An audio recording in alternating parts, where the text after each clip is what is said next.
At 1 a.m., I caught my daughter-in-law burying something in my garden. When I unearthed it, I collapsed in shock. The photos weren't just bruises, they were her master plan, and she never saw me watching. Looking back, I should have known something wasn't right. But hope is a dangerous thing, especially for a grandmother who's been kept at arm's length for 5 years. I still remember standing at my vanity that morning, applying my coral lipstick, the one Robert always said brought out the warmth in my eyes. My hands trembled slightly as I checked my watch. I wasn't nervous about lunch itself. I was nervous about what it might mean. "Don't be foolish, Margaret," I whispered to my reflection, a 72-year-old widow talking to herself in an empty house. Robert would have laughed at that, then kissed my cheek and told me I was beautiful. 5 years he's been gone now. 5 years I've been trying to find my place in what remains of my family. 5 years of cold shoulders from Victoria, my daughter-in-law. 5 years of seeing less and less of my grandchildren, Emma and Joshua. Which is why that lunch invitation felt like water in the desert. "Just us girls," Victoria had said on the phone the day before, her voice unusually warm. "David's away in Chicago, and I thought it was time we really got to know each other." As I drove to the Oakwood Grill, memories played through my mind like old film reels. The time Victoria forgot to invite me to Emma's birthday, leaving me standing on their doorstep with a wrapped present and confusion in my heart. The Christmas where my gift remained unopened beneath their tree while Victoria made excuses about saving it for later. The countless times she'd position herself between me and my grandchildren, a human barrier disguised as hospitality. Robert never trusted her. A coyote in cashmere, he called her once, when David couldn't hear. I scolded him for it, but deep down I knew he saw something I was trying desperately to ignore. The Arizona sun beat down as I parked at the Oakwood Grill. I checked my reflection once more in the rearview mirror, adjusted the brooch Robert had given me on our 40th anniversary, and said a little prayer, "Please let this be a new beginning." I spotted Victoria immediately, sitting at a table by the window. She looked as polished as ever. Designer sunglasses pushed up into her honey blonde hair, a silk blouse that probably cost more than my monthly Social Security check. But what surprised me was her smile. It seemed genuine. "Margaret," she stood and, to my complete shock, embraced me. "You look wonderful. Is that a new blouse?"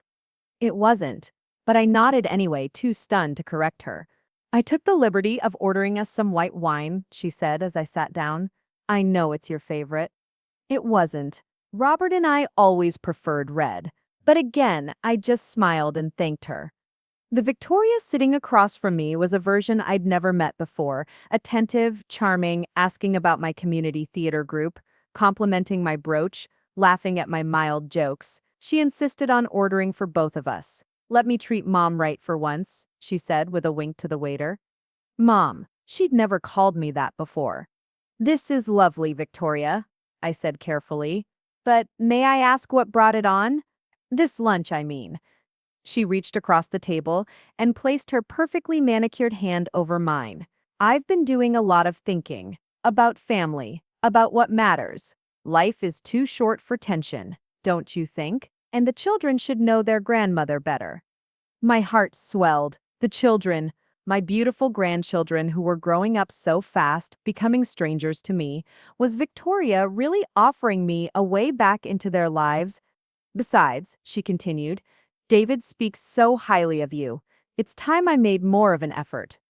I felt a flutter of hope rising in my chest. Maybe Robert had been wrong about her. Maybe people can change. Maybe this was our fresh start. "I'd like that very much," I said, meaning it with every fiber of my being. Victoria excused herself to take a call from her yoga instructor. As she walked away, I watched her go, noticing how other diners turned to look at her. Victoria had that effect on people, a presence that demanded attention. I sipped my water, allowing myself to imagine Sunday dinners with the family, taking Emma shopping, teaching Joshua to bake Robert's famous snickerdoodles, all the grandmother things I'd been missing. That's when Marcus approached my table. I knew him from my weekly book club brunches, a serious young man who worked security at the Oakwood Grill. but I'd never seen him look so troubled. He crouched beside my table, his voice low and urgent. "Mrs. Harrison, I don't mean to alarm you, but I saw your daughter-in-law put something in your glass when you weren't looking." I stared at him, not comprehending. "I'm sorry." "In your wine glass, ma'am?" His eyes were grave. "I've worked security for 15 years. That wasn't sugar." The world seemed to tilt beneath me. I looked at my wine glass, still untouched, the pale liquid catching the light. Then, back at Victoria's retreating figure, the silk of her blouse shimmering under the restaurant lights. "Are you certain?" I whispered. Marcus nodded once. "I wouldn't say it if I wasn't sure, Mrs. Harrison. I know your family from your husband's days. Mr. Robert was good to me when I was starting out." I looked again at the wine glass. What had I almost swallowed, and why? The questions tumbled through my mind like stones down a hillside. Then it hit me. 3 weeks ago, I'd updated my will. The lawyer had suggested it after Robert's life insurance finally paid out. $2.3 million in assets to David, with Victoria as contingent beneficiary if David predeceased me. I'd mentioned it at dinner, trying to reassure David their future was secure. Victoria had smiled so sweetly that night, too sweetly.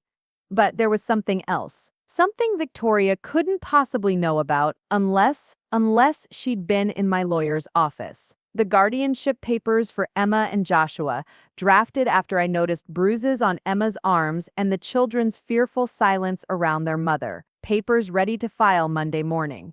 As Victoria turned back toward our table, her face composed into a perfect mask of affection, a chill ran through me that had nothing to do with the restaurant's air conditioning.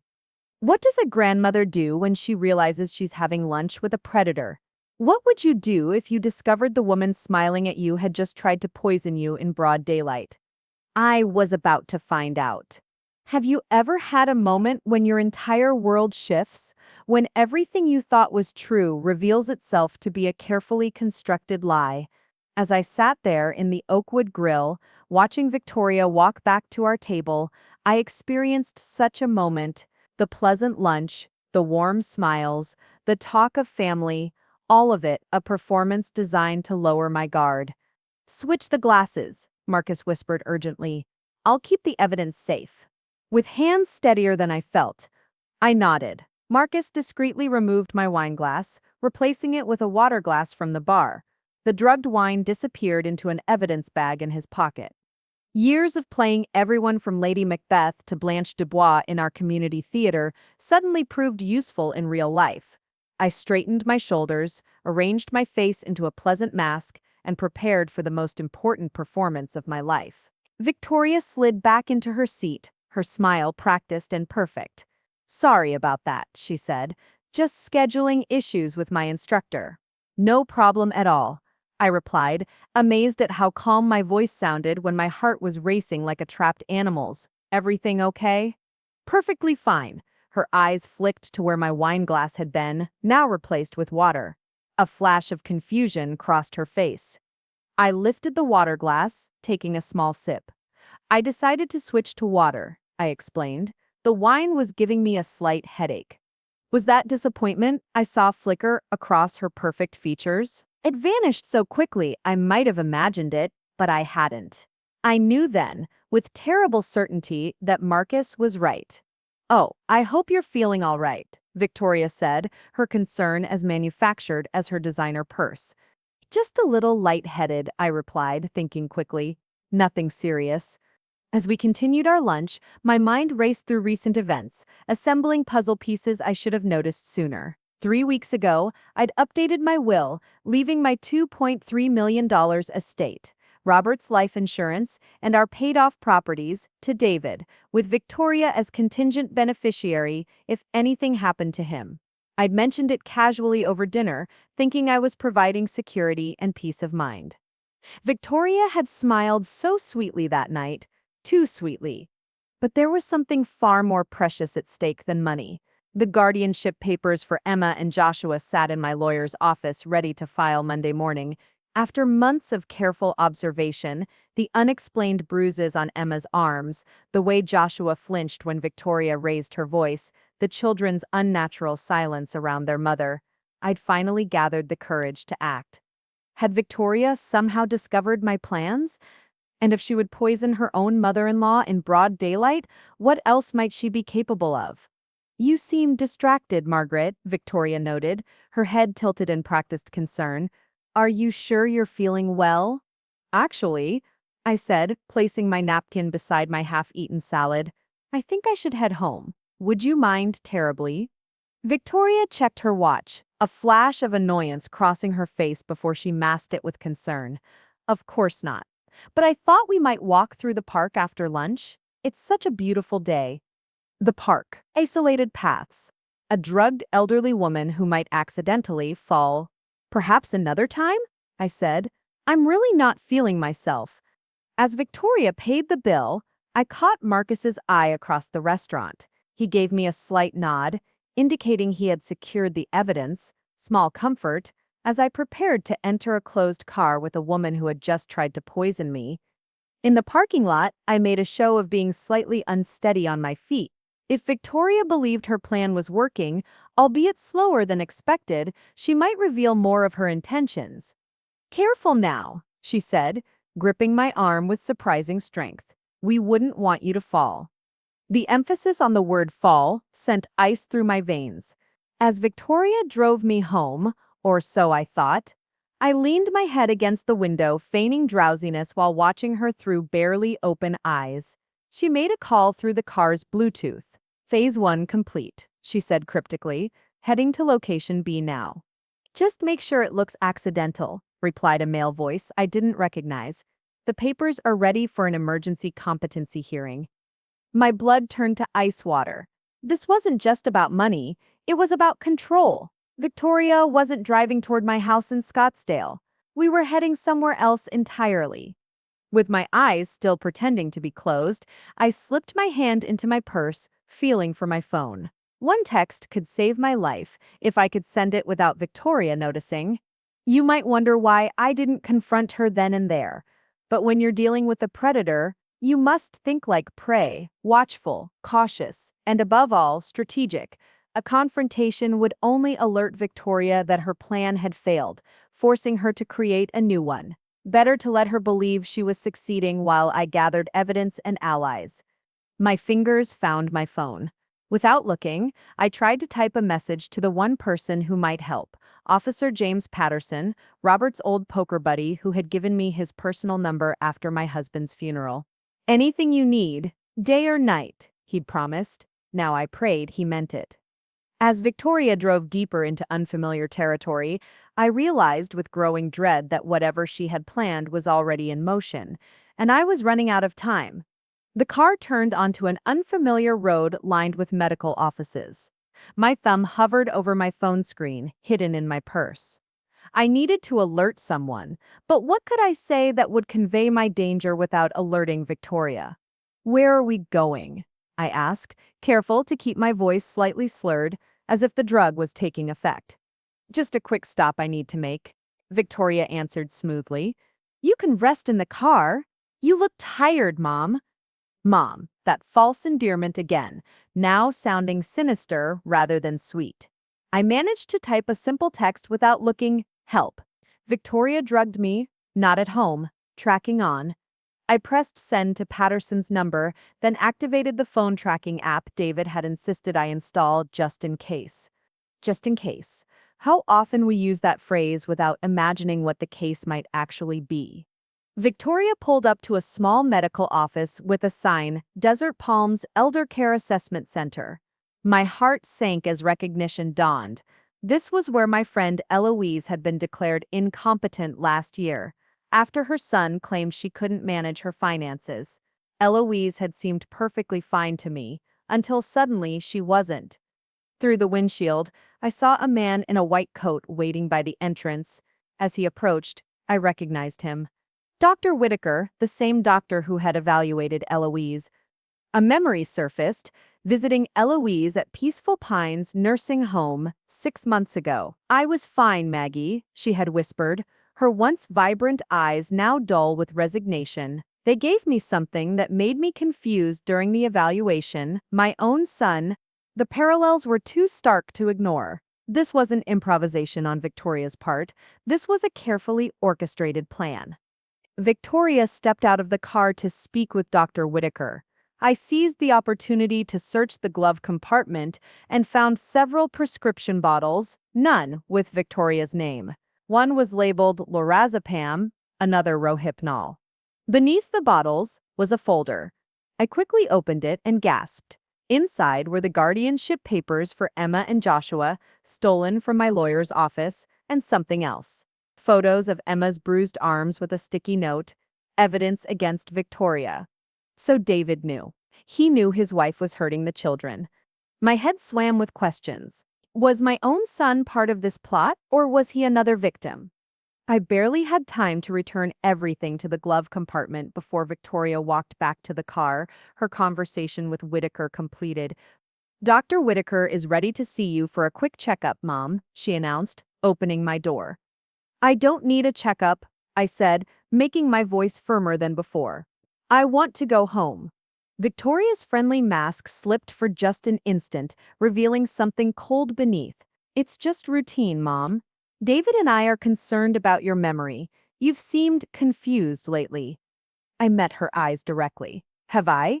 Give me an example. She faltered momentarily. Well, those guardianship papers you had drawn up, that was quite paranoid, don't you think? Accusing me of hurting my own children. My blood froze. How do you know about those papers? They're in my lawyer's office. Victoria's smile tightened. David told me, of course. But I knew this was a lie. David was in Chicago and had no idea about the papers. I'd waited until he was away on business, specifically to avoid confrontation. The car doors suddenly locked with a menacing click. Now, let's not make this difficult, Victoria said. All pretense gone. You're going to see Dr. Whitaker. You're going to fail his evaluation, and then we're going to make sure you're comfortable somewhere safe, somewhere far away from my children. I realized with clarity what she meant by safe. A place like Peaceful Pines, where Eloise now sat staring at walls drugged into compliance, all her assets controlled by her son. Where visitors could be restricted, where complaints could be dismissed as confusion or dementia. Dr. Whitaker approached my side of the car. In that moment, I heard Robert's voice in my head as clearly as if he sat beside me. When cornered, Maggie changed the game. I clutched my chest suddenly, gasping dramatically, calling upon every acting technique I'd learned in 40 years of community theater. I can't breathe, I wheezed, slumping forward, my eyes rolling back. What's happening? Victoria snapped, panic edging her voice. Possible cardiac event, Whitaker said sharply. We need an ambulance. This wasn't part of Victoria's plan. A hospital meant witnesses, medical records, blood tests that might reveal drugging attempts. No, Victoria protested. She's fine. She does this for attention. We should just... She needs emergency care, Whitaker interrupted, already dialing 911. I'm not risking a death on my watch. I continued my performance, moaning softly between gasping breaths. Through slitted eyes, I saw Victoria's frustration as her carefully constructed plan unraveled. The ambulance arrived within minutes. As paramedics loaded me onto a stretcher, I caught sight of a police cruiser pulling into the parking lot. Officer Patterson responding to my text. Victoria was too preoccupied with arguing with Whitaker to notice. At the hospital, I dropped the act as soon as Victoria was out of earshot, revealing everything to my attending physician, Dr. Chen. She immediately ordered a toxicology screen and notified hospital security to keep Victoria away from me. Officer Patterson entered my room an hour later, his face grave. Margaret, he said, taking my hand. The lab confirmed rohypnol in the sample Marcus provided, not enough to fully incapacitate you thanks to his intervention, but enough to prove intent. She was taking me to Desert Palms, I told him, the same place where my friend Eloise was declared incompetent. Victoria stole my guardianship papers from my lawyer's office, James. She knows I was going to file for custody of the children. Patterson's expression darkened. This isn't just about you, Margaret. We've found evidence linking Victoria to 3 other elderly falls in the past year. All 3 victims had recently updated their wills. I thought of Eloise, now confined to a nursing home, her assets controlled by her son, Victoria's friend. My grandchildren, I said urgently. Emma and Joshua. If Victoria knows I've discovered her plan, Patterson's face grew serious. We've sent officers to your son's house. Victoria called someone after you were admitted, someone she called C. They spoke in code, but our tech team deciphered enough to be concerned. There's a plan involving the children tonight. I struggled to sit up. We have to stop them. We will, Patterson promised. But first, I need to ask you something difficult. Is there any chance your son David is involved in this? The question hit me like a physical blow. I thought about David's frequent business trips, his blind defense of Victoria despite the children's fear, his insistence that I was imagining things when I mentioned bruises. I don't want to believe it, I admitted, my voice breaking, but I honestly don't know anymore. Patterson squeezed my hand. We'll figure it out. For now, we need to set a trap, and you're the perfect bait. As nurses prepared my discharge papers, a strange calm settled over me. For 5 years since Robert's death, I've been reactive, trying to please, to accommodate, to belong in a family that kept me at the edges. No more. Victoria thinks she's dealing with a helpless old woman, I said, my voice steady. It's time to show her what a Harrison widow is really made of. As I changed back into my clothes, I steeled myself for what came next. Victoria waited by the elevator, smile back in place, unaware that I'd revealed everything. Ready to go home, Mom? She asked sweetly. Absolutely, I answered with equal sweetness, knowing my house was now surrounded by police officers. We have so much to talk about. You might think I was afraid, facing the woman who had tried to poison me, who had stolen my grandchildren's futures, who had manipulated my son. But the time for fear had passed. When you threaten a grandmother's family, you awaken something primal, something fierce that has protected the young since time began. Victoria had no idea what she had unleashed, but she was about to find out. There comes a point in every person's life when you must decide, will you remain prey or will you become the hunter? For me, that moment arrived as I sat in the sterile brightness of the hospital room, watching Victoria pace the corridor outside, making frantic calls to someone who remained nameless but whose intentions I feared. The toxicology screen had confirmed what Marcus already knew, Ruhypnol in my system, though not enough to fully incapacitate me thanks to his intervention. The evidence was mounting, but evidence alone doesn't save grandchildren from danger. We need to tread carefully, Patterson warned me, his weathered face serious in the fluorescent light. Victoria doesn't know what we know, and that's our advantage. I nodded, thinking of Robert. My late husband had been a chess player, always thinking 4 moves ahead.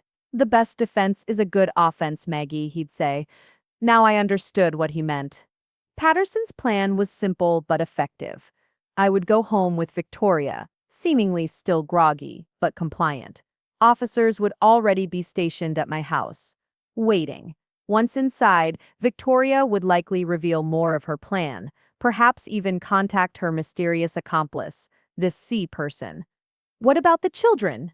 I asked. My primary concern always with Emma and Joshua. Officers are watching your son's house, Patterson assured me. If anyone tries to remove the children, we'll know. As the nurses prepared my discharge papers, Dr. Chen approached with a small pill. This will help you appear drowsy, she explained, but you'll remain fully alert. It's just for show, to convince your daughter-in-law her plan is working. I swallowed it dry, the bitterness fitting for the role I was about to play. When I emerged from the hospital room, Victoria hurried to my side, her concern so convincingly performed that for a moment, I almost doubted what I knew to be true. Almost. They said, you had a minor cardiac event, she fussed, taking my arm. You should have told me you weren't feeling well, Mom. Mom. That false endearment again. Now a warning bell rather than a comfort.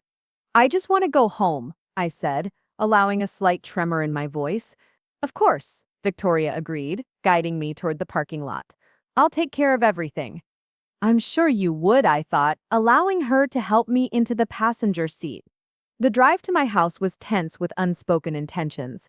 Victoria kept glancing at me, likely wondering why I wasn't more incapacitated from the Rohypnol that should have been in my system. I maintained a drowsy demeanor, occasionally mumbling nonsense to reinforce her belief that I was partially sedated.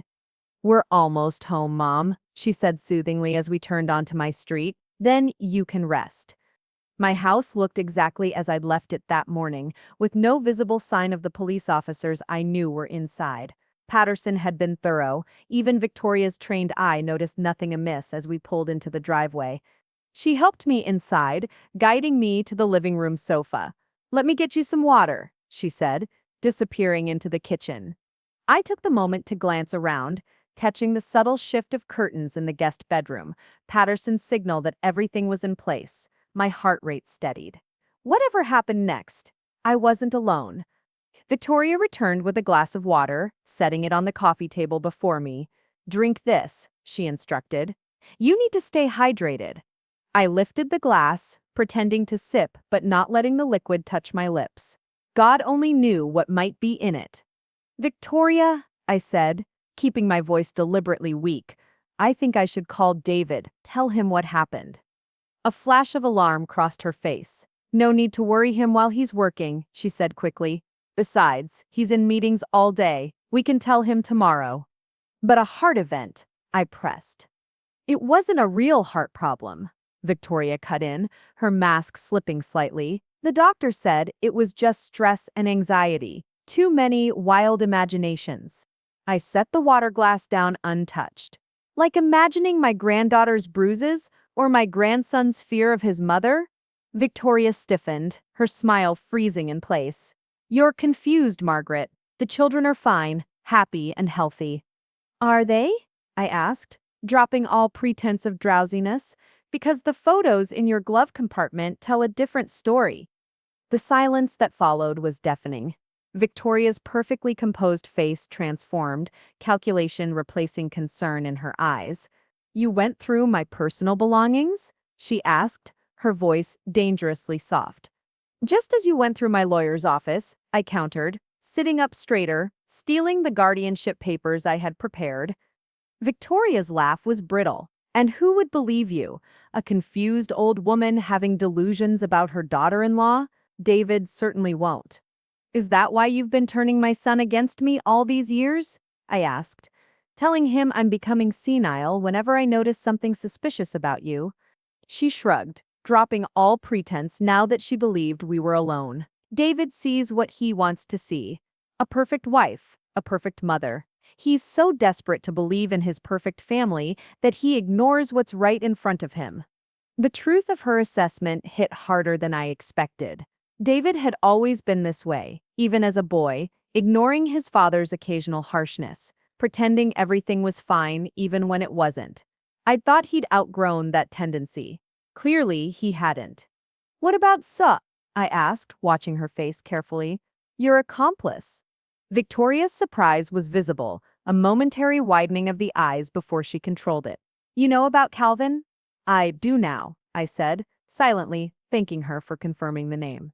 "Your lawyer cousin who helped you steal the guardianship papers from my attorney's office." Victoria rose from her seat, moving toward her purse on the side table.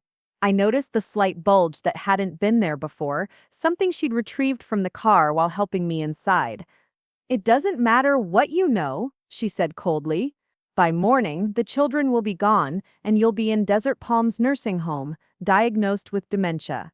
"Is that where Eloise is?" I asked. "After you drugged her for her evaluation too?"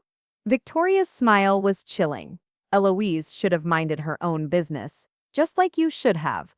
"The children are my business," I said firmly. "The children are leverage," she corrected, her voice clinical.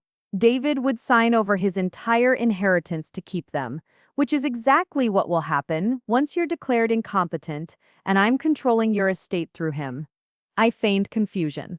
"But the will leaves everything to David." Victoria laughed, a sound devoid of warmth. "And David will sign everything over to me to protect the children from evidence of his own abuse." My blood ran cold. What are you talking about? Insurance policy, she said with a casual shrug. Those bruises on Emma. I took photos after each accident, documenting them, as if David caused them. One word from me, and Child Protective Services gets a very convincing case against him. The full horror of Victoria's plan unfolded before me: gain control of my estate through David, then threaten David with false abuse accusations to control him and the children. You won't get away with this, I said, my voice steady despite my racing heart. Victoria reached into her purse and pulled out a syringe. I already have. This time, there's no Marcus to save you, just a confused grandmother who tragically overdosed after becoming disoriented. As Victoria lunged toward me with the syringe, I pressed the panic button Patterson had given me. Instantly, the house lights flipped on to full brightness, and officers emerged from their hiding places. Victoria froze, the syringe inches from my arm. Victoria Anderson, Officer Patterson announced, stepping into the living room. You are surrounded. Drop the syringe and exit the vehicle with your hands visible. Victoria's face contorted with rage before she smoothly transitioned to a mask of confusion and innocence. Officers, thank goodness you're here. My poor mother-in-law is having another episode. As the police took the syringe and handcuffed Victoria, she fixed me with a stare of pure hatred. This isn't over, she hissed quietly as they led her away. I believed her, because in that moment, I realized something that chilled me more than her threats. Victoria wasn't acting alone. Somewhere out there, Calvin was still free, and the children, my precious grandchildren, might still be in danger. Looking at the syringe now bagged as evidence on my coffee table, I knew with bone-deep certainty that this night had only just begun. Night fell over Scottsdale, bringing no relief from the day's heat or the danger that still lurked. My living room had transformed into an impromptu police command center. Officers spoke in hushed tones into radios, technicians examined Victoria's phone, and Patterson coordinated teams searching for Calvin. Victoria sat handcuffed on my sofa, the same sofa where she'd once perched delicately during holiday visits, smiling that empty smile while keeping the children at a careful distance from me. Now the mask was gone, leaving only cold calculation in its place. Check her phone, I urged Patterson. She called someone named Calvin earlier, her lawyer cousin. They have plans for the children tonight. When officers examined Victoria's phone, they found it wiped clean of all calls and messages. Victoria smiled smugly from her place on the sofa. See? More paranoid delusions. But Patterson had been thorough. We've already subpoenaed your call records from the carrier, he informed her, and we have the hospital security footage of your calls. Victoria's smile faltered. I knelt in front of my daughter-in-law, meeting her eyes directly. There was a time when I would have been intimidated by her youth, her beauty, her sharp edges. But that time had passed.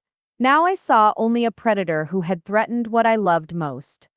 Where are my grandchildren, Victoria? I asked quietly. At a sleepover, she answered smoothly, with friends. Which friends? Patterson demanded. Victoria shrugged. Ask David. He arranged it before his trip. My phone rang then, David's ringtone. My hands trembled slightly as I answered and put it on speaker. Mom? David sounded confused, worried. Why are there police at our house? The hotel security just told me there are officers looking for Emma and Joshua. I took a deep breath. David, where are the children supposed to be right now? At home with Victoria, David answered immediately. She canceled their sleepover because Emma had a fever. Victoria's expression hardened as her lie was exposed. I watched her eyes darken like storm clouds gathering.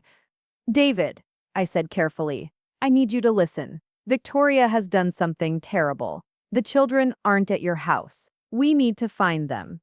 Before I could continue, Victoria interrupted. David, your mother is having another episode. She's convinced I'm some kind of villain. She's turned the police against me. You need to come home and straighten this out. There was a pause, and I held my breath. Whose side would my son take? After years of Victoria's manipulation, would he believe his mother or his wife? Mom, David said finally, Is this about the guardianship papers again? I told you, Victoria would never hurt the kids. You've been imagining things since Dad died. My heart sank. Victoria's manipulation ran deeper than I had realized. She had spent years positioning me as unstable, over-imaginative, stuck in grief, and David had believed her. Patterson took the phone from my trembling hand. "Mr. Harrison, this is Officer Patterson. I've known your family for years. Your mother isn't imagining anything. We have evidence your wife attempted to drug your mother today, and previous evidence of elder exploitation. And now your children are missing." "That's impossible," David protested, but I heard uncertainty creeping into his voice. "Your mother found photographs documenting your children's injuries," Patterson continued, his voice steady. "Photos your wife took, apparently planning to frame you for abuse." There was a long silence on the line. I could almost see David's world reshaping itself around these new, terrible facts. "David," I prompted softly.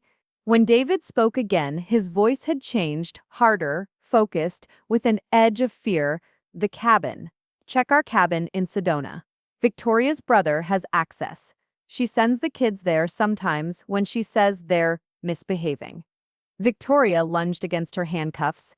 "You'll regret this, David. I'll tell them everything about you." Patterson signaled to his team, and 2 officers immediately left to coordinate with the Sedona police.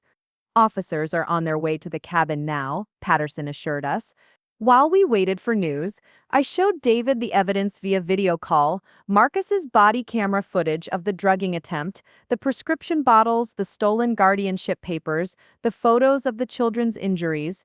"I didn't want to believe it," David said, his voice breaking. "There were signs, but she always had explanations.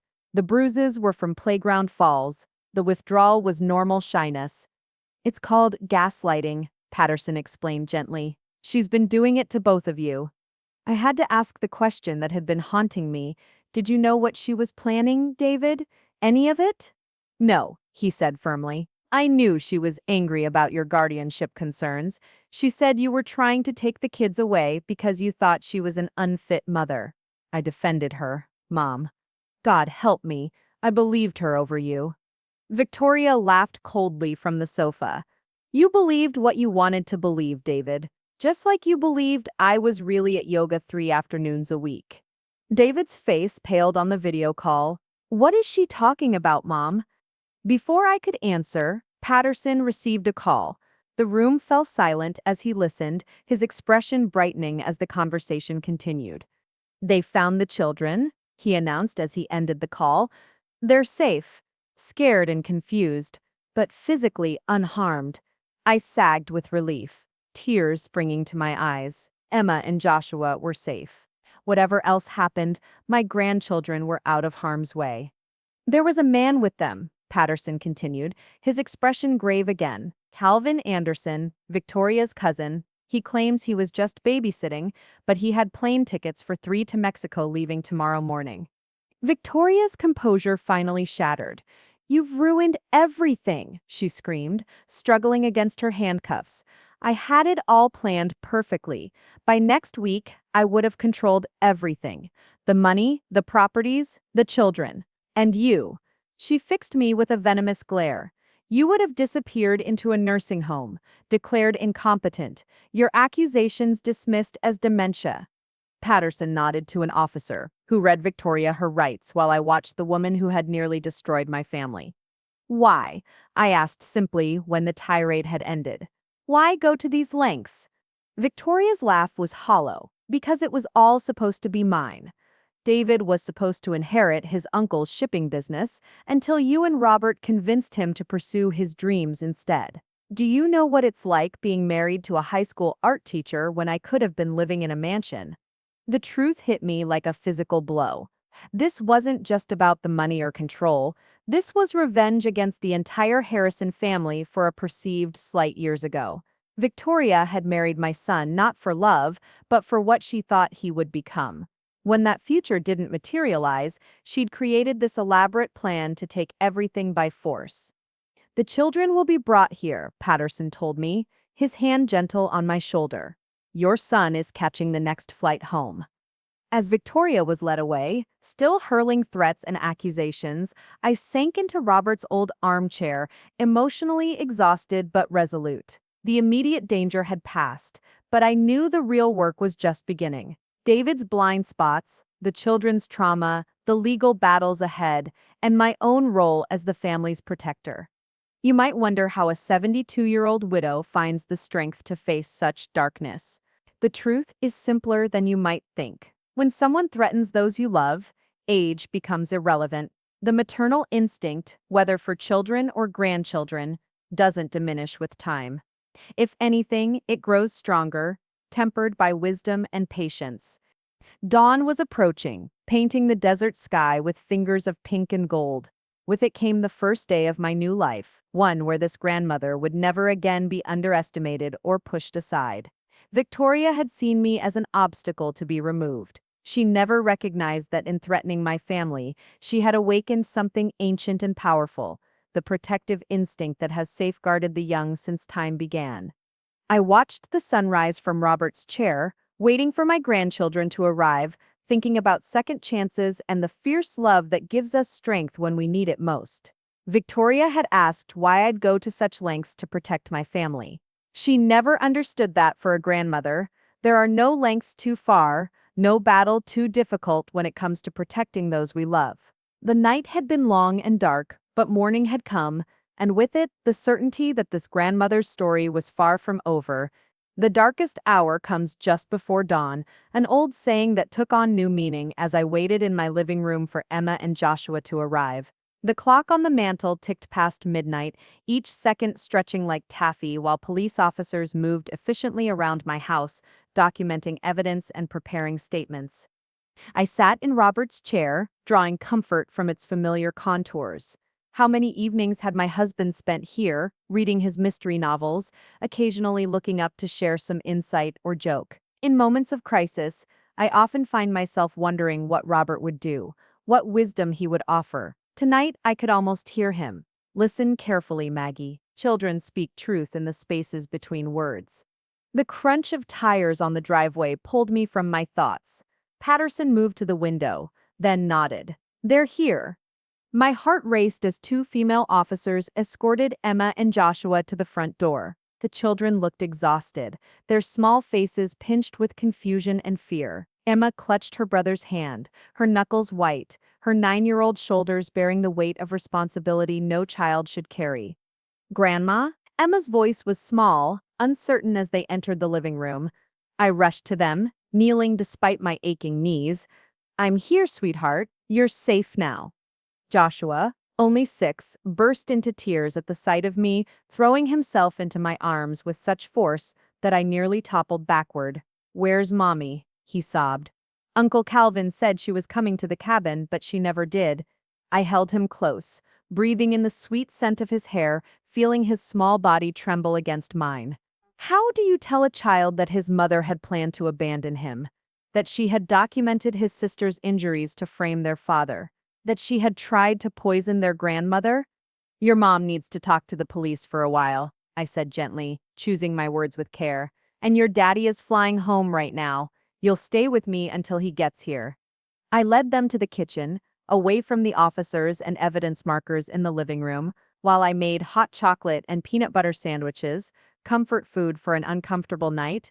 I watched them closely. Joshua wolfed down his food, seemingly reassured by the familiar surroundings and routine. Emma, however, barely touched her sandwich, her eyes darting to the doorway each time an officer passed by. As I started to clean up, Emma hovered in the kitchen doorway, her thin frame silhouetted against the dim hallway light. Grandma, she began, her voice direct in that way children have before they learn to soften their questions. Are Mom and Dad getting divorced? The plate I was rinsing nearly slipped from my hands. I set it down carefully, turning to face her. Why would you ask that, sweetheart? Emma's eyes were too knowing, too old for her young face. Because Mom says mean things about Dad when he's not there, and she takes pictures when I get hurt. I guided her to the kitchen table, sitting beside her rather than across, our shoulders touching lightly. What kind of pictures, Emma? She looked down at her hands, small fingers twisting together. When I fall or bump into things, she makes me show the bruises and takes pictures with her phone. Her voice dropped to a whisper. Then she tells me if I'm bad, she'll show the pictures to people who will take me and Joshua away from Dad forever. The weight of her words settled on my heart like stones. Victoria had been terrorizing her own daughter, using her as a pawn in a game Emma couldn't possibly understand. "Is that why you've been so quiet when I visit?" I asked gently. "Because you were afraid?" Emma nodded, a single tear tracing her cheek. "Mom says you're getting old and confused, that you might hurt us by accident because you forget things." She looked up at me, her eyes searching mine. "But you don't seem confused to me, Grandma." I wrapped my arm around her thin shoulders. "I'm not confused, sweetheart, just a little slower than I used to be." The rage I felt toward Victoria burned white hot, but I kept my voice calm for Emma's sake. "You don't have to be afraid anymore. Not of me, and not of what might happen to you and Joshua." "Promise?" she asked, suddenly sounding very young again. "Promise," I whispered, kissing the top of her head. "Now let's get you two to bed. You can sleep in your dad's old room tonight." I settled the children in David's childhood bedroom, with its faded baseball pennants and bookshelves still lined with adventure novels. Emma and Joshua crawled into the twin beds where David and his brother Michael had once slept, before Michael's death in a car accident at 17, a loss that had shaped our family in ways I was only now beginning to understand. "Will you stay until we fall asleep?" Joshua asked, his eyes already heavy. I sat between their beds, reaching out to hold a hand of each child. "I'll stay as long as you need me," I promised. "I'll always stay as long as you need me." By the time David arrived, just after dawn, both children were sleeping soundly. My son looked haunted as he entered the house, his face gray with exhaustion, his eyes red-rimmed. He embraced me wordlessly in the hallway, his tall frame shaking with silent sobs. After checking on the children, we sat at the kitchen table, the same table where David had done his homework, where Robert had read the morning paper, where family decisions big and small had been made for decades. "I've failed them," David said, staring at his hands. "I've failed you. I chose to believe what was comfortable rather than what was right in front of me." I reached for my son's hand, noting how much it resembled his father's, strong, with prominent veins and calluses from years of creating art. "You were manipulated by an expert, David. Victoria didn't just appear this way overnight. She carefully constructed her deception over years." David pulled out his phone, scrolling through photos. "The police helped me access her private cloud account. I found these." The photos showed Emma's bruises over time, documented, dated, with notes like "after David lost his temper" and "David grabbed too hard." "I never," David choked, his voice breaking. "I would never hurt them." "I know that," I assured him, "and we'll make sure everyone else knows it too." David continued scrolling, his face growing paler. "There's more. Financial records, transfers to offshore accounts. She's been siphoning money for years. My retirement fund is almost empty." He stopped at a document. "And this, a life insurance policy on me for $2 million taken out last year." The implications hung heavy in the air between us. "If she had succeeded with you," David said slowly, connecting the pieces, "if she had you declared incompetent and gained control of your estate through me, I might not have been her only target." I finished, the realization chilling me to the bone. A knock at the door interrupted us. Patterson entered with a folder. "We found something you need to see."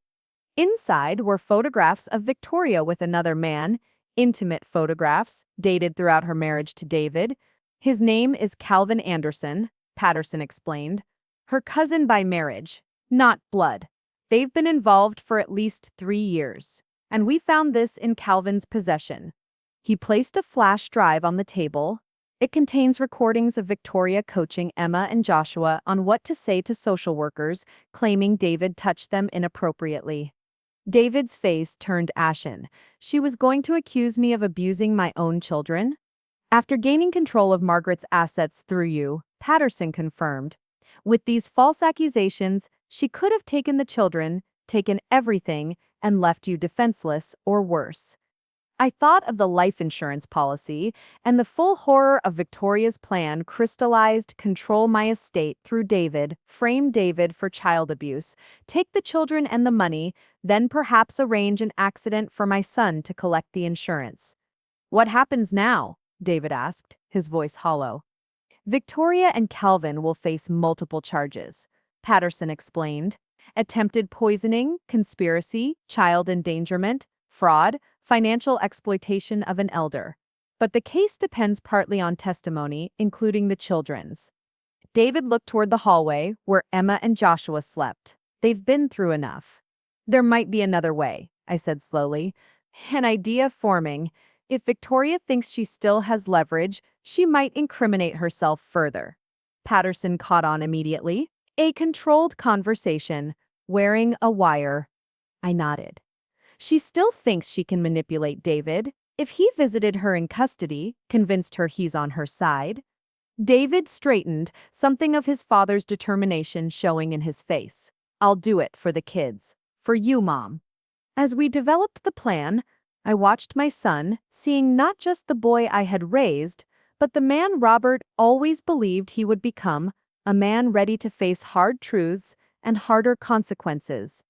The morning light filtered through the kitchen windows, catching on the dust motes dancing in the air. I thought about how quickly life can change, how a family lunch can become a criminal investigation, how a daughter-in-law can be revealed as a predator, how a son can find his courage in the ashes of betrayal. You might wonder how we find the strength to face such darkness, to rebuild after such devastation. I believe it comes from the same place as our capacity to love. When we love deeply, we can also fight fiercely, and sometimes that makes all the difference. 3 days passed in a blur of police statements, lawyer consultations, and hushed conversations behind closed doors while the children played in the backyard, blissfully unaware of the adult chaos swirling around them. Emma seemed lighter somehow, as if a great weight had been lifted from her small shoulders. Joshua stuck close to his sister, following her lead in this strange new reality where their mother was absent and their father and grandmother whispered together with serious faces. On the third morning, David prepared to visit Victoria at the detention center. He would be wearing a wire, carefully hidden beneath his shirt. Patterson, 2 detectives, and I would listen from a surveillance van in the parking lot, recording every word. As David adjusted his collar in the hallway mirror, I saw doubt flicker across his face. You don't have to do this, I told him softly. We can find another way. David shook his head. No, Mom. I need to hear it from her directly. I need to understand how I could have been so blind. He turned to face me, his expression pained. Did you know, all these years, did you suspect what she really was? I considered lying to spare his feelings, but we'd had enough deception in our family. I knew something wasn't right, I admitted. The way the children tensed around her, how she isolated you from friends and family, the subtle digs at your career choice. But I never imagined anything this elaborate, this calculated. David nodded, absorbing my words. Dad would have seen through her immediately, wouldn't he? Your father was a good judge of character, I said carefully. But Victoria was exceptionally skilled at presenting what people wanted to see. Don't blame yourself for being deceived by someone who made deception her life's work. He squeezed my hand before leaving, a gesture so like his father's that my heart constricted. I watched him drive away, this son of mine who had lost so much, his brother in adolescence, his father 5 years ago, and now the wife he thought he knew, and the family life he believed was real.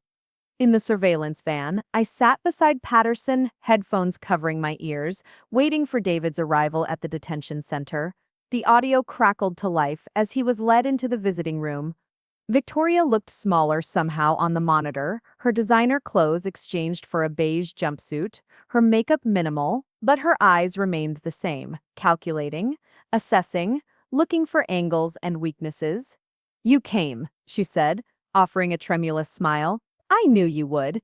David forced himself to smile back. Of course I came. You're my wife.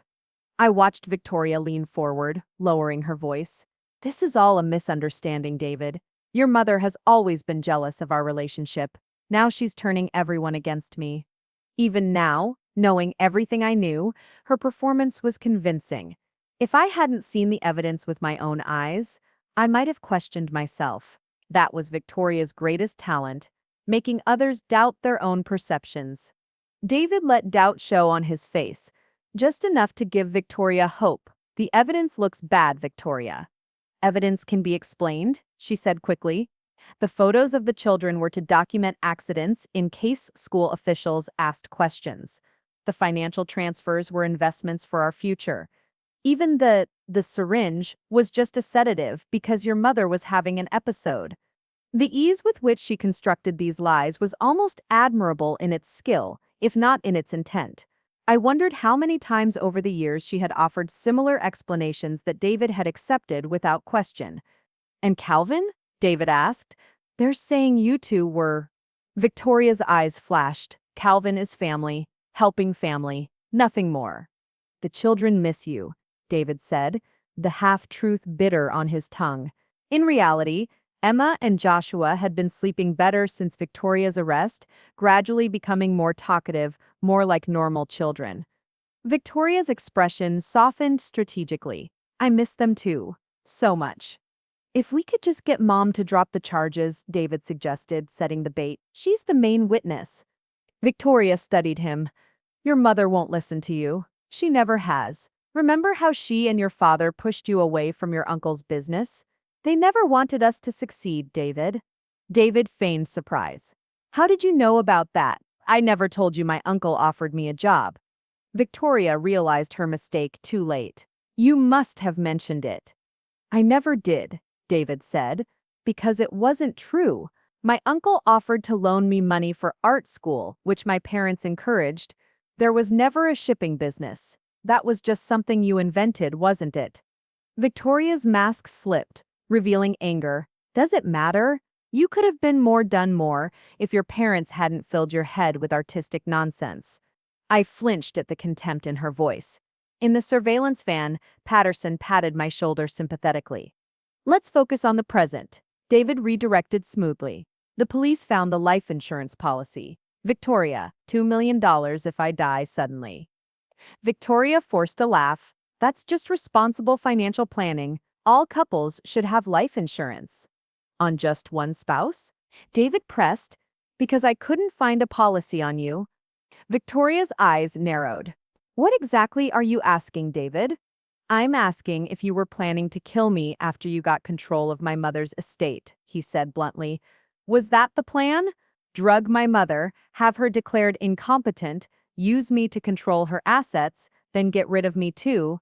Don't be dramatic, Victoria scoffed, but her eyes darted to the door, checking for guards. The children were leverage, weren't they? David continued. You documented Emma's bruises, pretending I caused them. You were building a case against me. I was protecting our family, Victoria hissed. By planning to accuse me of abusing my own children? David's voice rose slightly. We found the recordings, Victoria. You coaching Emma to say I touched her inappropriately. Victoria leaned forward, dropping all pretense. If you're wearing a wire, this is entrapment. David said nothing, just watching her. Listen to me carefully, Victoria said, voice low and dangerous. One phone call from me, and those abuse allegations become real. I have friends who can make evidence appear, evidence that would convince any jury. You'll lose everything. The children will be taken. Your precious mother won't be able to save you. Is that what this was all about? David asked. Punishment, because I didn't follow the path you wanted? Victoria's laugh was cold. It was about taking what should have been mine. Do you have any idea what it's like living on a teacher's salary when I could have had everything? Your mother's inheritance was my compensation for years of sacrifice. And the children? Were they just pawns to you? Something flickered in Victoria's eyes, not regret but annoyance at being questioned. The children would have been fine. Better than fine. Once I had the money, once Calvin and I could start over. David interrupted. So it's true about Calvin. Victoria shrugged. Calvin understands me. He sees my value. She leaned closer. It's not too late, David. Help me get out of here. Convince your mother to drop the charges. I'll make sure you're taken care of in the divorce. And if I don't? Victoria's smile turned predatory. Then I destroy you. One call to child services with those recordings, and you'll never see Emma and Joshua again. Is that what you want? David stood. What I want is for my children to be safe from you. Victoria's expression hardened. You're making a mistake. I still have friends outside, friends who can access your mother's house, who can make an elderly woman's accident look very convincing. Is that a threat? It's a promise, Victoria said coldly. Your mother will suffer for this, and so will you. David turned to leave, but Victoria called after him, her voice suddenly vulnerable. David, wait. I'm sorry. I didn't mean that. I'm just scared. Please don't leave me here. The rapid shift from threatening to pleading was so seamless, so practiced, that I finally understood how she had maintained her deception for so long. She was a chameleon, becoming whatever the situation required. Goodbye, Victoria, David said firmly, walking away as she called his name. In the surveillance van, I wiped tears from my eyes as Patterson stopped the recording. We got everything we needed, he said, visibly relieved. The threats against you both, the confession about Calvin, the admission about the financial motives, this will ensure she stays behind bars. But I wasn't celebrating. I was thinking about the friends Victoria had mentioned, accomplices we hadn't identified yet. We need to be careful, I told Patterson. Victoria's network might be larger than we thought. Back at my house, where an officer stood guard over the children, I found Emma and Joshua in the backyard. Joshua was racing his toy cars through a homemade obstacle course, while Emma sat under the orange tree, reading one of her father's old adventure books. I settled beside Emma, the dry grass crunching beneath me. What are you reading, sweetheart? She showed me the cover, Treasure Island. Dad says he read this when he was my age. He did, I confirmed. Your grandfather read it to him and Uncle Michael at bedtime. Emma was quiet for a moment, turning the pages thoughtfully. Grandma, is Mom a bad person? The question caught me off guard, though perhaps it shouldn't have. Children see more than we give them credit for, sense more than they can articulate. Your mother made some very bad choices, I said carefully. She hurt people who didn't deserve to be hurt. She hurt you, Emma said, not a question but a statement. Yes, and she hurt Dad too. And me and Joshua. Yes, she did. Emma closed the book. Then why did Dad stay with her for so long? Such wisdom from a 9-year-old. Such a difficult question to answer. Sometimes, I said slowly, when we love someone, we don't want to see the ways they might be hurting us. We make excuses for them, or we blame ourselves. Your father wanted very much to have a happy family. It was hard for him to accept that might not be possible with your mother. Emma considered this. Is that why you didn't tell him about the pictures she took of my bruises? I felt a pang of guilt. I tried to tell him in my way, but your mother had convinced him that I was confused, imagining things. She told me the same thing about you, Emma said, that you were getting old and forgetful. But I knew it wasn't true. You never forgot my birthday or the names of my friends or the stories I told you. I put my arm around her small shoulders. I'm sorry I couldn't protect you sooner, Emma. She leaned against me. It's okay, Grandma. You saved us in the end. As the sun set over the desert, casting long shadows across the yard, David joined us. He sat on Emma's other side, his face weary but determined after his confrontation with Victoria. How did it go? I asked quietly. She confirmed everything, he said, loud enough for only me to hear. The plan to control your estate, the false abuse accusations, the life insurance policy. Patterson says they have more than enough to keep her in prison for years. And Calvin, he's cooperating, trying to get a reduced sentence. Apparently Victoria was the mastermind. He just followed her lead. I wasn't surprised. Victoria had that effect on people, bending them to her will, using them for her purposes. What happens now? I asked. David looked at his children, Joshua racing his cars in diminishing light, Emma reading peacefully beside us. Now we heal, together. We sat in silence as night fell, 3 generations of Harrisons watching the stars emerge in the vast Arizona sky. The road ahead would be painful. The children would need therapy. David would need time to rebuild his life. I would need to become a different kind of grandmother than I had planned, more guardian than indulgent cookie baker. But looking at Emma and Joshua in the gathering darkness, I knew with bone-deep certainty that I would walk through fire for them. Victoria had underestimated what a grandmother is capable of, a mistake she would have a long time in prison to regret. You might wonder if I ever doubted myself during those dark days, if I ever questioned whether I was doing the right thing in exposing Victoria's crimes. The answer is no. When it comes to protecting those we love, doubt is a luxury we cannot afford. There is only the next step, and the next, and the courage to keep walking forward even when the path leads through shadow. As Robert would have said, sometimes the bravest thing is simply to tell the truth, Maggie, no matter who it hurts or how hard it is to hear. The truth had hurt. It had shattered David's world, upended the children's lives, and forced all of us to confront realities we would rather have avoided. But the truth had also set us free, free from manipulation, free from fear, free to build something new from the ashes of what was lost. And that, I believe, is worth everything. 1 week passed. Victoria and Calvin remained in custody, denied bail due to flight risk and the severity of the charges. The prosecution built its case, strengthened by David's recorded conversation. Emma and Joshua attended their first therapy sessions, beginning the long journey toward healing wounds that ran deeper than any of us had initially realized. On the surface, life was returning to normal. Beneath, we all remained on edge, like survivors of a storm who flinch at every darkening cloud. I sat on my patio at dusk, watching the desert sky turn crimson. David had taken the children for ice cream. A small attempt at normalcy. The house felt too quiet without them, too empty. In that silence, I found my thoughts circling back to Victoria's final threat. I still have friends outside. My phone rang, an unknown number. I nearly let it go to voicemail, but something compelled me to answer. Mrs. Harrison? The voice was unfamiliar, female, hushed. You don't know me, but I worked with Victoria at Desert Palms Elder Care. I tensed, my hand tightening around the phone. How did you get this number? That's not important, the woman said quickly. What's important is that you're in danger. Victoria has friends here, people who owe her favors. She's called in those favors. What kind of favors? I asked, already reaching for the emergency button Patterson had provided.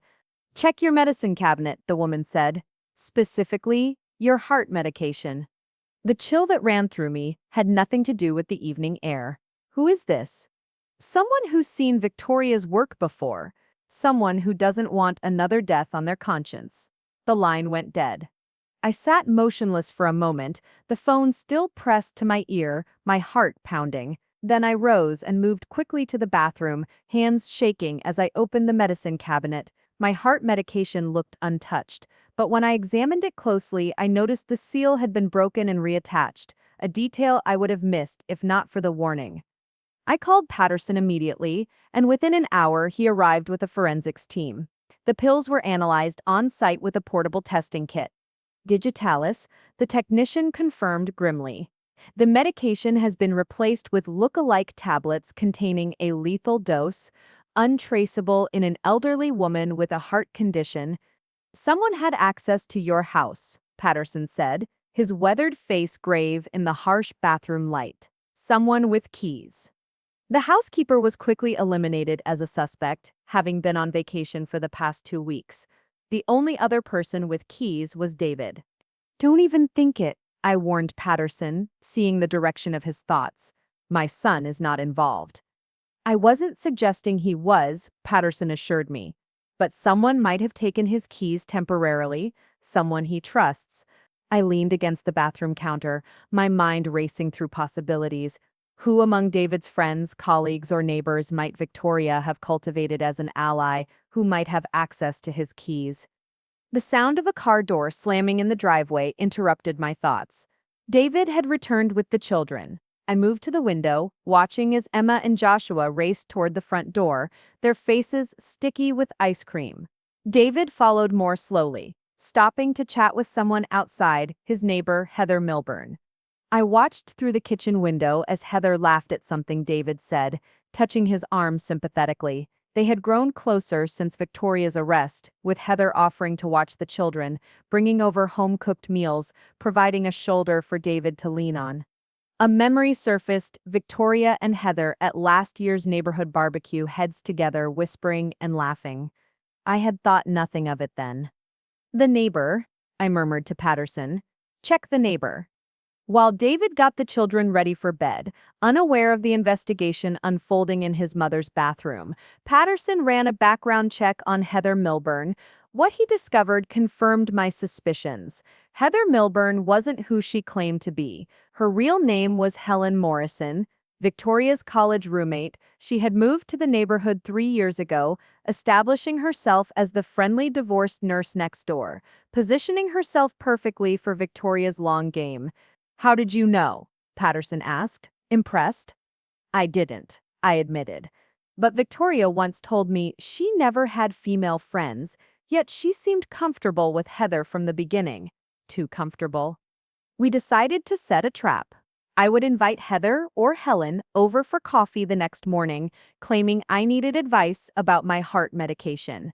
Patterson and his team would monitor from a surveillance van. That night, I couldn't sleep. I sat in Robert's old chair, a photo album in my lap. The pictures spanned decades. Margaret and Robert on our wedding day, David as a toddler, a teenager, a college graduate, Emma and Joshua as babies.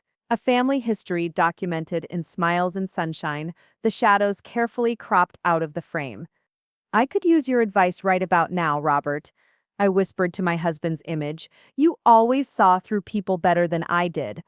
I imagined what he would say. "Trust your instincts, Maggie. You're stronger than you know." Morning came, golden and clear. I prepared coffee and scones, setting the table as if for a friendly visit. My heart medication, the tampered pills now replaced with harmless lookalikes, sat prominently on the counter beside a glass of water. Heather arrived promptly at 10, all sympathetic smiles and concerned eyes. "Margaret, you look exhausted," she said, embracing me briefly. "Are you taking care of yourself?" "I'm trying," I sighed, playing my role. "The stress of everything, it's affected my heart. The doctor adjusted my medication yesterday." Heather's eyes flicked to the pill bottle. "That's probably wise. Have you taken today's dose?" "Not yet," I admitted. "I was actually hoping you could help me understand the new regimen, being a nurse and all." "Of course," Heather said, reaching for the bottle. "Let me see what they've prescribed." As she examined the label, I asked innocently, "How long have you and Victoria been friends?" Heather's hand paused almost imperceptibly. "I barely knew Victoria, just neighborhood pleasantries." "That's odd," I mused, pouring coffee with steady hands, "because I have a photo of you two from college, Helen." The mask of concern fell from Heather's face, replaced by cold calculation. "Victoria said you were clever. Not just a helpless old lady after all." "Victoria underestimated me," I said calmly, "just like you're doing now." "Heather or Helen?" smiled thinly. "It doesn't matter. In a few minutes, you'll take these pills. Then you'll start feeling chest pains. Nothing unusual for a woman your age with a heart condition. By the time anyone finds you, it will be too late." "And the children?" I asked, keeping her talking. "What happens to Emma and Joshua?" "David will be devastated by your death," Helen explained with chilling detachment. "Too devastated to function properly. Child services will have to intervene, and I'll be right there, the supportive neighbor, ready to provide a temporary home for the children, just until Victoria can prove her innocence and regain custody." "All this for money?" I asked, genuinely curious about what would drive someone to such elaborate deception. Helen shrugged. "Victoria and I had a deal. She gets the children and half the estate. I get the other half for my role. Simple." "Nothing about this is simple," I countered. "You're talking about destroying a family." "A family Victoria never wanted," Helen snapped, bitterness edging her voice. "She only married David because he was supposed to inherit a fortune. When that fell through, she needed a new plan." Helen picked up the pill bottle, shaking out 2 tablets. "Now be a good grandmother and take your medicine." Otherwise, things might get unpleasant for those grandchildren you love so much. I took the glass of water, weighing my options. Before I do this, I want your assurance that Emma and Joshua will be safe. They'll be with Victoria, Helen said, as if that answered everything. She's their mother. A mother who documented her own daughter's injuries, I pointed out, who coached her children to falsely accuse their father of abuse. Something flickered in Helen's eyes. Doubt? Concern? It was gone too quickly to identify. Just take the pills, Margaret.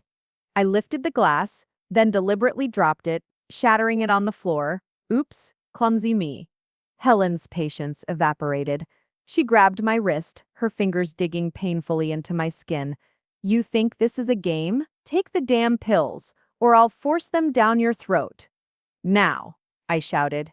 The doors burst open as Patterson and his team rushed in. Helen tried to flee but was quickly apprehended. The pills were collected as evidence, and Helen was handcuffed and read her rights. As she was led away, Helen turned to me. This isn't over. Victoria has more friends than you know. I stood in my kitchen, surrounded by broken glass and spilled water, yet feeling strangely whole. Tell Victoria I'll be waiting. This grandmother isn't going anywhere. After the police left, I sank into Robert's chair, emotionally drained but victorious. The immediate threats had been neutralized. Victoria, Calvin, and now Helen would face justice. The children were safe. But Helen's parting words lingered. How far did Victoria's web extend? How many more threats might be lurking in the shadows? As if answering my unspoken question, David entered with the children. We're moving in with you, Mom, he announced, his tone brooking no argument. At least until all this is over. I'm not leaving you alone again. Emma climbed onto my lap, while Joshua leaned against my chair. 3 generations of Harrisons, standing together against whatever came next. I hugged my grandchildren close, knowing that sometimes the strongest weapon against evil isn't revenge. It's family. The love that binds us together, that gives us courage when we're afraid, that reminds us what we're fighting for when the battle seems impossible. You might think that after everything that had happened, I would be eager for vengeance, hungry to see Victoria and her accomplices suffer. The truth is both simpler and more complex. What I wanted most wasn't revenge, but justice, not just for me, but for Emma and Joshua, for David, for all the others Victoria had harmed in her quest for wealth and power. And justice, unlike revenge, requires patience. It requires faith in a system that sometimes moves too slowly, that sometimes fails those it should protect. It requires the courage to speak truth to power, even when that truth costs you dearly. As darkness fell, I watched my family sleeping peacefully under my roof, David on the sofa, the children in their father's old room. For the first time in days, I felt something like peace. The web was unraveling, thread by thread. The spider at its center was contained. But as any gardener knows, you must be vigilant against pests that would destroy what you've nurtured. I settled into Robert's chair for the night, keeping watch, ready for whatever might come next. 6 months later, I sat in the courtroom's front row as the jury foreman stood to deliver the verdict. David held my hand tightly, his palm damp with nervous sweat. On the charge of attempted poisoning of Margaret Harrison, we find the defendant, Victoria Harrison, guilty. The verdict continued, guilty of conspiracy, elder abuse, child endangerment, fraud, attempted insurance fraud. The list was long, the evidence overwhelming. Victoria's face remained impassive, but her eyes burned with hatred as she looked back at me. I met her gaze steadily, without triumph or hatred, merely acknowledgement that justice, however imperfect, had been served. Calvin and Helen received similar verdicts in separate trials. Victoria's network was dismantled piece by piece, revealing a pattern of elder exploitation stretching back years. Other victims came forward, including my friend Eloise, now recovering in my guest room rather than the nursing home where Victoria had her confined. Outside the courthouse, reporters gathered on the steps. I had declined all interviews until now, protecting the children's privacy during the trials. Today, with the verdicts secured and sentencing scheduled for the following week, I made a brief statement. Elder abuse thrives in silence and isolation, I told the cameras, aware of the gravity of the moment. Today's verdict sends a message that seniors are not easy targets, that we will fight back, and that justice can prevail. A reporter called out, "Mrs. Harrison, how did you find the strength to stand up to your daughter-in-law?" I smiled, thinking of Emma and Joshua waiting at home with their father. When you're protecting your family, you discover strengths you never knew you had. That evening, the Harrison family gathered in my backyard for a celebratory dinner. David grilled steaks while the children splashed in the pool I'd had installed last month. Eloise sat under an umbrella, regaining her strength day by day. Even Officer Patterson joined us, off-duty and relaxed in jeans and a polo shirt. I carried out a platter of cornbread, pausing on the patio to watch my family. The past 6 months had been challenging but healing. David had started teaching art therapy classes for trauma survivors, finding purpose in helping others process their pain. The children were thriving. Emma had joined the swim team, and Joshua's nightmares had finally stopped. As for me, I'd become an advocate for elder protection, establishing a foundation with part of my estate. The Margaret and Robert Harrison Foundation helped seniors recognize and resist exploitation, funded legal aid for elder abuse cases, and provided safe housing for elderly victims of abuse. "Penny for your thoughts, Mom?" David asked, joining me on the patio. "Just counting my blessings," I replied, watching Emma execute a perfect dive into the deep end, and thinking how proud your father would be of you. David's eyes shone with unshed tears. "I let you down. I should have seen what Victoria was doing. She fooled many people, David. What matters is that when the truth came out, you faced it. That takes courage." We watched Emma climb out of the pool, water streaming from her long hair, her laughter echoing across the yard. She looked so much like David at that age, the same determined set of the jaw, the same dimple when she smiled. "We're gonna be okay, aren't we, Mom?" David asked, sounding momentarily like the little boy he once was. "More than okay," I assured him, patting his hand. "We're going to be stronger." After dinner, as twilight painted the desert sky purple and gold, I opened a special bottle of champagne, one Robert and I had saved for our 50th anniversary. We never reached that milestone together, but somehow sharing it tonight felt right. To new beginnings, I toasted, raising my glass, and to family, those we've lost and those we've found. Later, after the children were tucked in bed and David had retired to the guest room, I sat alone on the patio. The stars emerged above the desert, brilliant and vast. I thought about all that had happened, all that could have been lost. Victoria had seen me as an obstacle, an old woman to be manipulated, drugged, and discarded. She never recognized the fierce protective instinct that burns in a grandmother's heart, an instinct older and more powerful than any scheme. My phone buzzed with a text from Patterson, "Final sentencing tomorrow. Victoria gets 25 years. Thought you'd want to know." I texted back a simple thank you, then slipped the phone away. Justice had been served. Now it was time to live. From the guest room window, I could see Eloise reading, another survivor reclaiming her life. From the children's room came the soft murmur of David reading a bedtime story, and here, under the stars, Robert loved. I sat not as a victim, but as the architect of my family's salvation. "You would have loved this ending, Robert," I whispered to the night sky. "Not perfect, but honest. Not easy, but right." A shooting star streaked across the heavens, and I smiled, taking it as a sign of approval from somewhere beyond. This chapter of our lives was closing, but the story continued, a story of resilience, redemption, and the quiet, unbreakable power of a grandmother's love. You might wonder if I harbor bitterness toward Victoria, if I wake in the night reliving those moments of betrayal and danger. The truth is, I rarely think of her now. Hatred is a heavy burden to carry, and at 72, I've learned to set down weights that serve no purpose. Instead, I focus on what lies ahead: Emma's swim meets, and Joshua's budding interest in painting, David's slow healing and renewed purpose. The foundation's work, protecting other vulnerable elders. The simple joys of watching grandchildren grow in safety and love. Sometimes, as I work in my garden or prepare Sunday dinner, I catch myself listening for Robert's footsteps, turning to share a thought with him before remembering he's gone. Grief doesn't end, it just changes shape over time. But alongside that grief now blooms a profound gratitude for second chances, for justice served, for family preserved. Some might call what happened revenge. I prefer to call it justice. Either way, Victoria learned what many have discovered too late.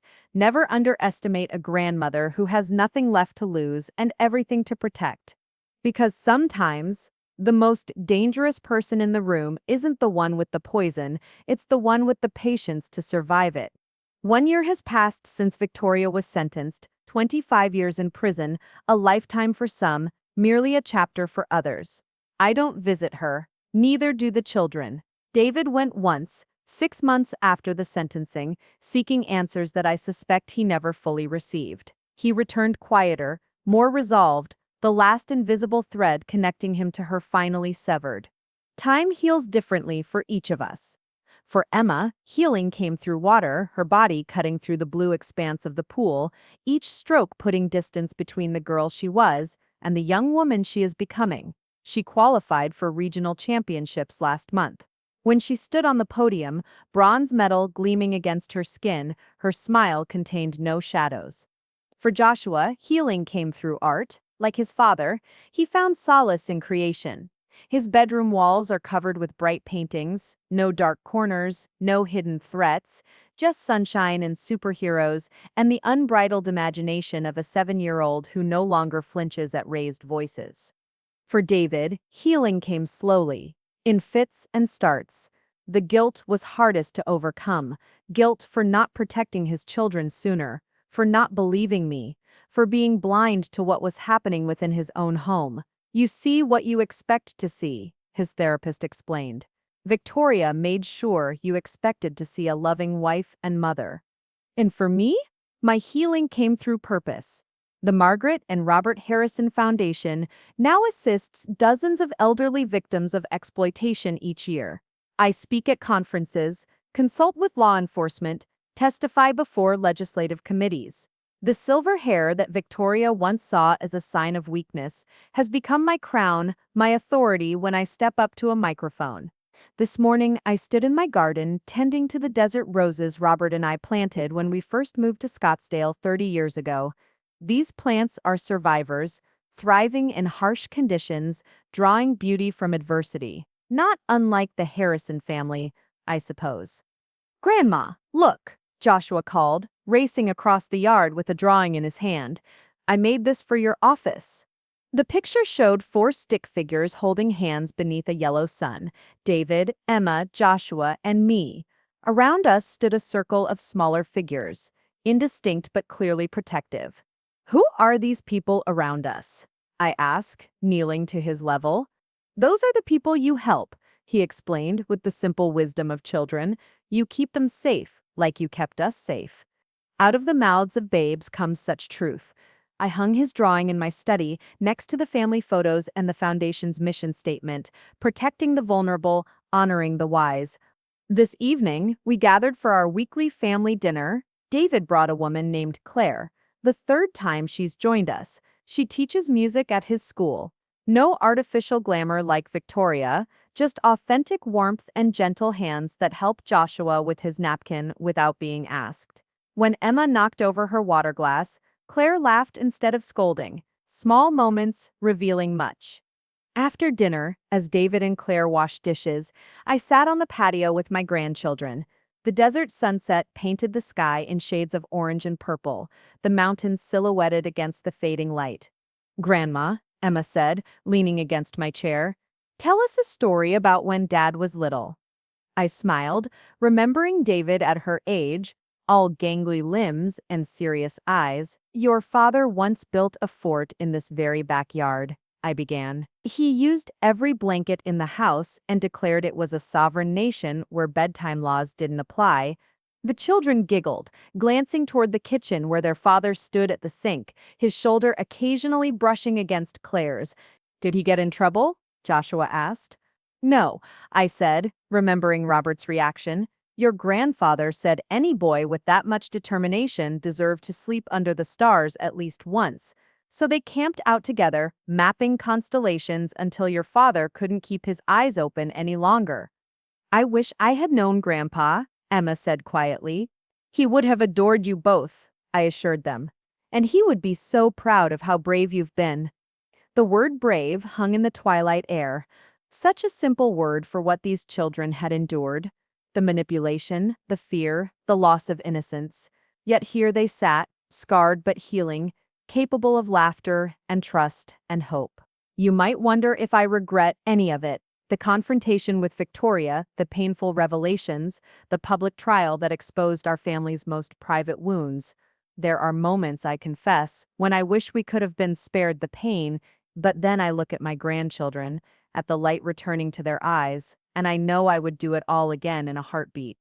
There's a particular strength that comes only after you've been broken. Not despite the breaking, but because of it. The Japanese call it kintsugi, the art of repairing pottery with gold, making the mended piece more beautiful, more valuable than it was before.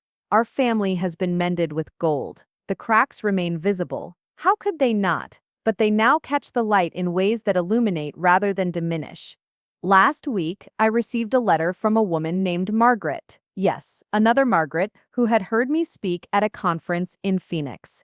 I recognized my daughter-in-law in your story, she wrote. Because of you, I found the courage to speak up. My grandchildren are safe now. One voice becoming many. One story opening the door for others. This is how change happens, not in grand gestures, but in quiet acts of courage multiplied across countless lives. David and Claire joined us on the patio. As the first stars appeared, we sat in companionable silence, 4 adults, 2 children, and the memory of those no longer with us. Mom, David said after a while, I've been thinking about the foundation. I'd like to get more involved, maybe develop an art therapy program for the children affected by elder abuse cases. I reached for his hand. Your father would love that idea. I think Dad understood people better than I ever gave him credit for, David admitted. He tried to warn me about Victoria in his way.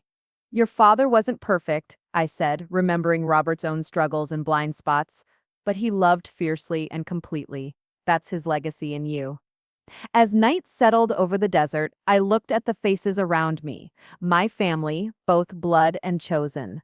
There's a peace in knowing who you are, what you stand for, what you would fight for. Victoria never understood that. For her, people were means to an end, tools to be used and discarded. She never grasped that true wealth lies in connection, in the quiet moments of shared understanding. The children have gone to bed now. David and Claire have returned to his apartment. The house is quiet, but not empty. Not anymore. It's filled with memories, with possibilities, with the knowledge that we survived the darkness and emerged stronger. Tomorrow, I'll meet with the Foundation's board to review new cases. Tomorrow, Emma will practice for her next swim meet. Tomorrow, Joshua will add another superhero to his gallery. Tomorrow, David will teach his students how art can heal the deepest wounds. Life continues. Not perfect, not unmarked by pain, but authentic and meaningful. There's a certain grace in that, in accepting that our stories don't end with happily ever after, but continue with bravely ever onward. As I prepare for sleep, I pause at the window, looking out at the vast desert night. Somewhere out there, Victoria sits in a prison cell, plotting perhaps, or finally facing the emptiness at her core. I don't wish her more suffering. Vengeance was never my goal. Justice was, and justice has been served. What I wish for you, dear listener, is the wisdom to see the Victorias in your life before they cause harm, the courage to protect what matters most, even when it's difficult, the strength to rebuild when necessary, and the compassion to help others do the same. Because in the end, the most dangerous predators aren't strangers lurking in shadows. They're the ones who smile as they slip poison into your glass, the ones who count on your silence, your doubt, your unwillingness to disturb the peace. Never underestimate what a determined grandmother will do to protect her family. Never assume that silver hair signifies weakness, and never ever believe that your age makes you irrelevant or powerless. Some battles choose us. The question isn't whether we wanted the fight, but whether we have the courage to stand our ground when it matters most. I did, and so can you. If you believe everyone deserves safety and respect in their golden years, hit that subscribe button right now. Only those who would take advantage of vulnerable seniors would scroll away without subscribing. Comment grandmas are warriors if you stand against elder abuse. And remember, family isn't just about blood. It's about who stays by your side when the darkness comes.